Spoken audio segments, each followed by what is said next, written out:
വളരെ brilliant woman. ഞാൻ അത്രയും പ്രതീക്ഷിച്ചില്ല. മുനവർലി തങ്ങളുടെ മോളാണ്. വളരെ സെക്യുലറായിട്ട് മനുഷ്യനാണ്. എനിക്ക് തോന്നുന്നത് കേരള പൊളിറ്റിക്സിൽ ഏറ്റവും സെക്യുലറായിട്ടുള്ള ഫാമിലിയാണ്. എനിക്ക് നേരിട്ടറിയാം. ഭാഷയോ ജാതിയോ ഒന്നുമില്ല. അവിടെ വരുന്നവരെ, ആ മുറ്റത്ത് വരുന്നവരെ എല്ലാ പ്രശ്നവും തീർത്തിട്ടേ വിട്ടിട്ടുള്ളൂ. 20 ലക്ഷം രൂപ 1 മണിക്കൂറുണ്ട്. ഒരു തമിഴ് വുമൺ അവരുടെ ആരോ വധശിക്ഷയ്ക്ക് വിധേയമായപ്പോൾ അവിടെ കോമ്പൻസേഷൻ മണി 1 മണിക്കൂർ കൊണ്ടാണ് തങ്ങൾ പിരിച്ചു കൊടുത്തത്. അവരോട് ആരോ പറഞ്ഞു പാണക്കാട് മുറ്റത്ത് നിന്ന് ആ പൈസ കിട്ടിയിട്ടില്ല, നിങ്ങൾക്ക് പോകേണ്ടി വരില്ല. അപ്പോൾ റിയലി ആ ഫാമിലി മെമ്പറിനോട് ആദ്യമായിട്ട് അഭിനന്ദിക്കുന്നു. എനിക്ക് പറയാൻ മാഡത്തിന് ചോദിക്കുകയാണ്, മാഡത്തിന് പറഞ്ഞ കൾച്ചർ റിലീജിയൻ്റെ മേലെ വരുന്നു, ഖുർആൻ്റെ മേലെ കൾച്ചർ വരുന്നു. ഇപ്പോൾ മക്കയിൽ ആ കഴബാലയത്തിൽ സ്ത്രീകൾക്ക് പോകാം, അവിടെ തൊടാം. കേരളത്തിലെ സ്ത്രീകൾ മുഴുവൻ പോകുന്നു, തൊടുന്നു, ആ കഴബാലയം തൊടുന്നു, അതിനെ പ്രദക്ഷിണം വയ്ക്കുന്നു. ലോക മുസ്ലിങ്ങൾ തിരിഞ്ഞിരുന്ന ആരാധനാലയമാണത്. അങ്ങനെ കണ്ടിട്ടും പോയി കണ്ടിട്ടും അനുഭവിച്ചിട്ടും നേരെ ചൊവ്വെ കണ്ടിട്ടും ഇവിടുത്തെ കേരളത്തിലെ സ്ത്രീകൾക്ക് ഇവിടുത്തെ പള്ളികളിൽ പ്രവേശനം വേണ്ട രീതി സാധിക്കുന്നില്ല എന്നൊരു പ്രശ്നമുണ്ട്. ഇപ്പോൾ മറിയം ബീവി, ഈസാ നബിയുടെ അമ്മ, അവരാണ് മുസ്ലിം ലോക മനുഷ്യർക്ക് മുഴുവൻ മോഡലായിട്ട് ഖുർആൻ ചിത്രീകരിക്കുന്നത്. അവർ പള്ളിയിൽ ജീവിച്ചിരുന്ന സ്ത്രീയാണ്, പള്ളിയിൽ ജീവിച്ചിരുന്നു, പള്ളിയിൽ വെച്ച് ദൈവം നേരിട്ട് ഭക്ഷണം കൊടുത്തു എന്ന് ഖുർആൻ പറയുന്നു, പള്ളിയിൽ ജീവിക്കുന്നു. എന്നിട്ടും ഇത് കണ്ടിട്ടും വായിച്ചിട്ടും കേരളത്തിലെ മുസ്ലിം സ്ത്രീകൾക്ക് പള്ളിയിൽ പ്രവേശനം മറ്റു മതക്കാരെ അതിനൊക്കെ അപ്പുറത്ത് സാധിക്കേണ്ടത് 1400 വർഷമായിട്ട് സ്ത്രീകൾ പോകുന്നു, സാധിക്കാത്തത് എന്ത് കൊണ്ടായിരിക്കും എന്ന് മാഡത്തിന് മറുപടി പറയാമോ? ഈ ചോദ്യം കുറച്ച് ഇതാണ്, എനിക്കറിയാം. അത്രയ്ക്കൊക്കെ ചിന്തിക്കാനുള്ളൊരു ഇതായിട്ടില്ലല്ലോ. ആക്ച്വലി ഇറ്റ്സ് കൾച്ചറലായിട്ട് ഉണ്ടാക്കിയെടുത്തൊരു കാര്യമാണത്. അപ്പം it's never said that woman can't enter masjid. പക്ഷേ ചില ആൾക്കാർ ഉണ്ടാക്കിയെടുത്ത കാര്യങ്ങളാണ് അവിടെ എൻട്രൻസ് ഇല്ല, അവിടെ വുമൺ എൻ്റർ ചെയ്യാൻ പാടില്ല എന്നുള്ളത്.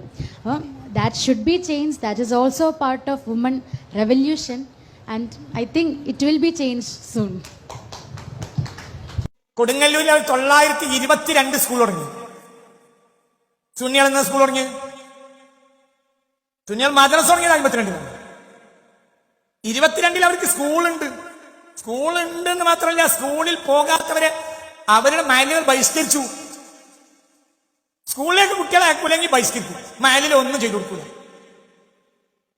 കേരള മുസ്ലിം ഐക്യസംഘത്തിന്റെ വിദ്യാഭ്യാസ പ്രവർത്തനങ്ങൾ കൊടുങ്ങല്ലൂർ പ്രദേശത്ത് മാത്രമായി ഒതുങ്ങി നിന്നില്ല. ഇ.കെ. മൗലവിയും സംഘം കൊടുങ്ങല്ലൂരിൽ നടത്തിയ വിദ്യാഭ്യാസ പ്രവർത്തനങ്ങൾക്ക് സമാനമായി അദ്ദേഹത്തിന്റെ സഹപ്രവർത്തകന് ഐക്യസംഘത്തിന്റെ മുന്നണി പോരാളിയുമായിരുന്ന ഷെറൂൽ സാഹിബ് കാസർഗോഡ് ഉൾപ്പെടുന്ന തെക്കൻ കാനറ പ്രദേശങ്ങളിൽ വിദ്യാഭ്യാസ പ്രവർത്തനങ്ങൾക്ക് നേതൃത്വം നൽകി. അതായത് ഐക്യസംഘത്തിന് ആളുകൾ കൊടുങ്ങല്ലൂരും പ്രവർത്തിച്ചു, എവിടെ വരെ പ്രവർത്തിച്ചു, കാസർഗോഡ് വരെ വിദ്യാഭ്യാസ പ്രവർത്തനങ്ങൾക്ക് നേതൃത്വം നൽകി. നല്ലതല്ലേ? ദേശീയ സമര സ്വാതന്ത്ര്യ സമരത്തിന്റെ പ്രസ്ഥാനങ്ങൾക്ക് വേണ്ടി മുന്നിൽ നിന്നു. ദേശീയ സമര പ്രസ്ഥാനത്തിനും ഷെരൂൽ സാഹിബ് സജീവമായിരുന്നു. ഇ.കെ. മൗലവിയുമായി ശക്തവും നിരന്തരവുമായ ബന്ധമായിരുന്നു അദ്ദേഹത്തിനുണ്ടായിരുന്നത്. ഇ.കെ. മൗലവിക്ക് പുറമെ K P. Kesava Menon, K. Madhavan Nair, U. Gopala Menon, Ambalakkattu Karunakara Menon, Muhammad Abdurahman Sahib, Kattilassery Muhammad Kutty Moulavi, K. M. മൗലവി എന്നിവരുമായി ഷെരൂൽ സാഹിബ് നിരന്തരമായി ബന്ധപ്പെട്ടിരുന്നു. അദ്ദേഹം പണക്കാരനാണ്, കാസർകോട്ടുകാരനാണ്. അവിടെ സ്കൂളുകളൊക്കെ ഉണ്ടാക്കിയത് അദ്ദേഹം 922 അവരുടെ പ്രവർത്തനങ്ങൾക്ക് വിലപ്പെട്ട സംഭാവനകളും ഷെറൂൽ സാഹിബ് നൽകുമായിരുന്നു. ദേശീയ സമരങ്ങൾക്ക് നേതൃത്വം നൽകിയിരുന്ന മാതൃഭൂമി ദിനപത്രത്തിന്റെ അക്കാലത്തെ സാരഥികളെയെല്ലാം നേരിൽ പോയി കണ്ട് പരിചയപ്പെടുകയും അവരുടെ ആശയങ്ങൾ നാട്ടിൽ പ്രചരിപ്പിക്കാൻ മുന്നിൽ നിൽക്കുകയും ചെയ്തിരുന്ന ദേശസ്നേഹം കൂടിയായിരുന്നു ഷെറൂൽ സാഹിബ്. ദേശീയ സ്വാതന്ത്ര്യ സമര സേനാനികളുമായി കത്തിടപാടുകൾ നടത്തുന്നത് അദ്ദേഹത്തിന്റെ പതിവായിരുന്നു. നല്ലതോ ചീത്തയോ? നല്ലതോ ചീത്തയോ? നല്ലത്.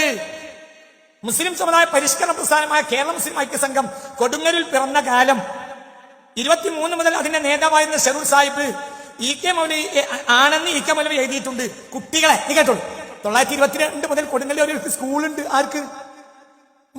കേരളത്തിലെ ആദ്യത്തെ വഹാബി പ്രസ്ഥാനത്തിന് സ്കൂളുണ്ട്. എന്താ നിങ്ങൾ വക വെച്ചു കൊടുക്കണേ? നേര് വക വെച്ച് കൊടുക്ക്. ഉണ്ട്. സമകാലിക മലയാളത്തിലേക്ക് ഞാൻ വീണ്ടും തിരിച്ചു വരാം. 2022 30കളിൽ തന്നെ നടക്കുന്ന മറ്റൊരു മാറ്റമാണ് ഓത്തുപള്ളികളുടെയും മദ്രസകളുമായുള്ള പരിണാമം. അതും നവോത്ഥാനവാദികളുടെ സ്വാധീനത്തിൽ തിടം വെച്ചതാണ്. 30കളിൽ അവർക്ക് മദ്രസ, നമുക്ക് മദ്രസ 52. നമ്മളെ മദ്രസ തുടങ്ങുന്ന 52. കേരളം മുഴുവൻ ഉള്ള നമ്മക്ക് 52 ആകുള്ളത് 10 മദ്രസ. അവർക്ക് മദ്രസ 30കളിൽ തുടങ്ങി, നേരത്തെ തന്നെ പോയി. അവർക്ക് ലക്ഷ്യം ഉണ്ടായിരുന്നു, നല്ലോണം മനസ്സിലാക്കണം. ഓത്തുപള്ളികളുടെ പഠനങ്ങളെയും പ്രവർത്തികളെയും കാലാതരപ്പെട്ടതായും സംസ്കാരമില്ലാത്തതായും ചിത്രീകരിക്കാൻ കഴിഞ്ഞതുവഴി അതിനു പകരം പുതിയ ഒരു സ്ഥാപനം വളർത്തിയെടുക്കാൻ നവോത്ഥാന പ്രസ്ഥാനക്കാർക്ക് കഴിഞ്ഞു. 1937 ആയപ്പോഴേക്കും തിരുരങ്ങാടിയിലെ നൂറുൽ ഇസ്ലാം മദ്രസ ഇവരുടെ കേരള ജമിയത്തുൽ ഉലമയ്ക്ക് കീഴിൽ വന്നു. 1937 തിരുരങ്ങാടിയിൽ 1937 നമ്മൾ ആദ്യത്തെ മദ്രസ എന്നാ സംഘടന നടത്തുന്ന ആദ്യത്തെ മദ്രസ എന്നാ 1952 തിരുരങ്ങാടിയിൽ നൂറുൽ ഇസ്ലാം മദ്രസ പോലെ സ്ഥാപനങ്ങൾ വളർന്നു പോലുള്ള സ്ഥാപനങ്ങൾ വളർന്നു വന്നു. 1947 ആയപ്പോഴേക്കിന് അറബിക് കോളേജ് ഉണ്ടായി. നമ്മൾ ആദ്യത്തെ അറബിക് കോളേജ് ഏതാ? സംഘടനയ്ക്ക് കീഴിൽ ആദ്യത്തെ അറബിക് കോളേജ് എന്നാ 1963 ഇവര് അറബിക് കോളേജ് ഉണ്ടാക്കാൻ വേണ്ടി തീരുമാനിക്കുന്നത് 1924 നമ്മൾ തീരുമാനിക്കുന്നത് 1963 വലിയ വ്യത്യാസം. നമ്മൾ തീരുമാനിക്കുന്നത് 1963 നമ്മളെ സംഘടനയ്ക്ക് കീഴിൽ വന്ന ആദ്യത്തെ അറബിക് കോളേജ് ഏതാ? പട്ടിക്കാട് ജാമിഅ നൂരിയ. ഇവര് 1924 ഐക്യസംഘത്തിന്റെ 2ാം സമ്മേളനത്തിൽ 2ാം വാർഷിക സമ്മേളനത്തിൽ തീരുമാനം എടുത്തിട്ടുണ്ട്. നമുക്ക് എന്ത് വേണം? അറബിക് കോളേജ് വേണം, പണ്ഡിത സംഘടന വന്നു വേണം. 1940കളുടെ 2ാം പതിപ്പിൽ സലഫി മദ്രസ പാഠപുസ്തകങ്ങൾ അച്ചടിച്ച് വിതരണം ചെയ്തു. 1940കളുടെ 2ാം പകുതിയിൽ അല്ലെ 45ഓട് കൂടി മദ്രസ പാഠപുസ്തകം അച്ചടിച്ച് വിതരണം ചെയ്തു. ആര്? വഹാബികള്. നമ്മളെ പാഠപുസ്തകം എന്ന് പറയുന്നത് 1952